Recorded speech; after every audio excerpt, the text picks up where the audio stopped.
and that is, if anyone else is involved in your desire, then you need to be very careful as to whether it's a desire or not. If anyone else is involved in your desire. So to give you some examples, some people say, oh, I get a lot of joy out of helping others. And so they feel that one of their desires is to help others doing anything that the other person wants. Now, I would put to you that most of the time, that is not a desire, but an addiction, because other people are involved in the desire, in the satisfaction of the desire.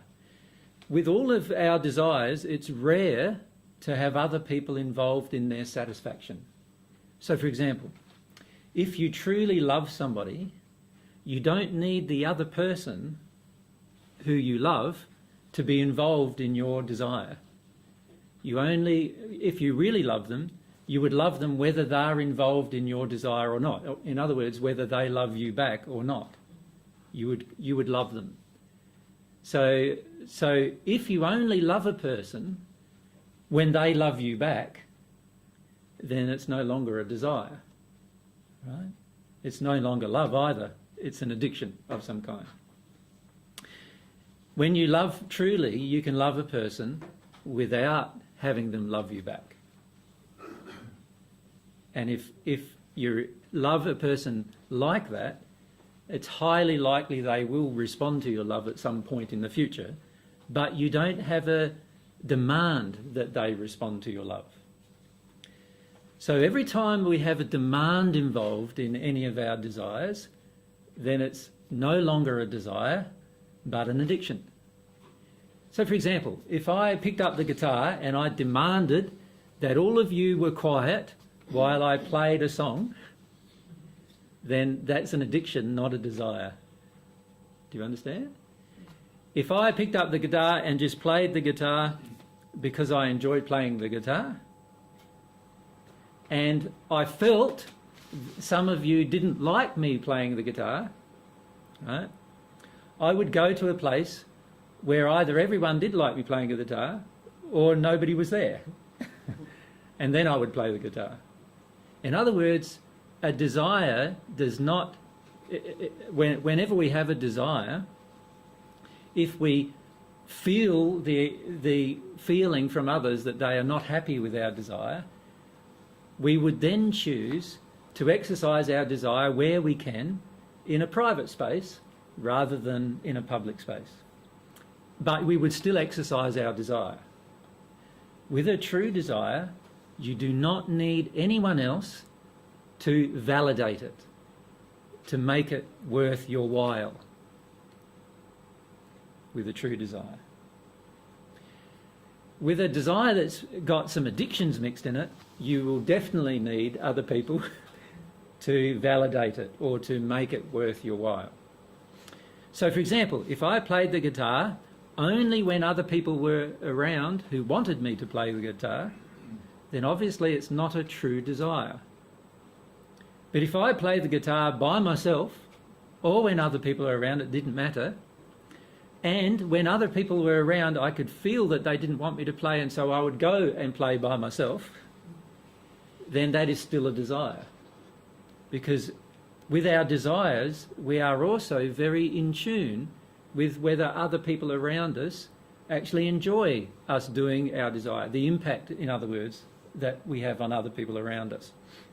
So, if I enjoyed playing the guitar and nobody around me enjoyed listening to me playing the guitar, then I would instantly stop and I would go somewhere where I could play the guitar by myself.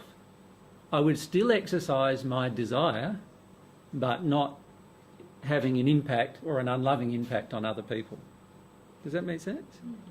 And I also wouldn't have a demand on the other person.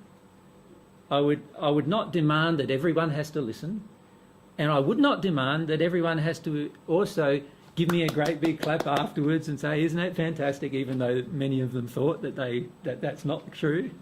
I wouldn't have that. And I also, even if I was very good at it, and very good at maybe singing along with the guitar, I would not do it just for the applause. I would do it because I personally enjoyed it, whether people were there or not.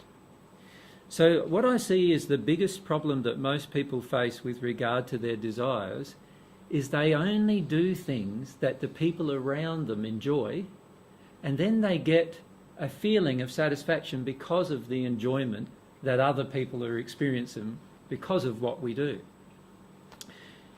And I feel that that's a major impediment to discovering your desires.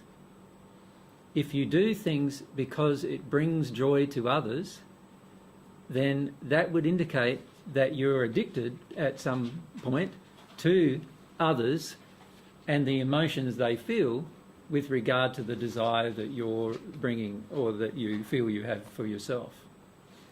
So does everyone understand that basic point about desires? That if you are doing what you're doing for the sake of other people, then it's highly unlikely that it's a pure desire.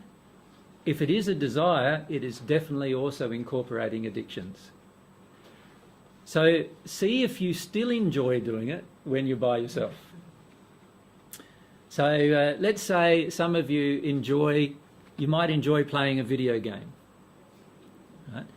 Many of you might enjoy playing it by yourself. So that would be a desire. But if you had to have another person playing with you, now it's turned into an addiction. Right? Now, I'm not saying that playing a video game by yourself isn't an addiction either, because you could be using it to avoid your other feelings. But as soon as you need the other person in the desire, then you are instantly involved generally in an addiction.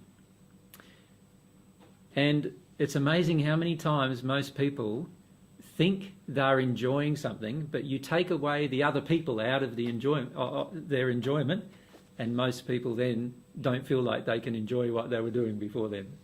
So it's a very good sign to see that. So let's ask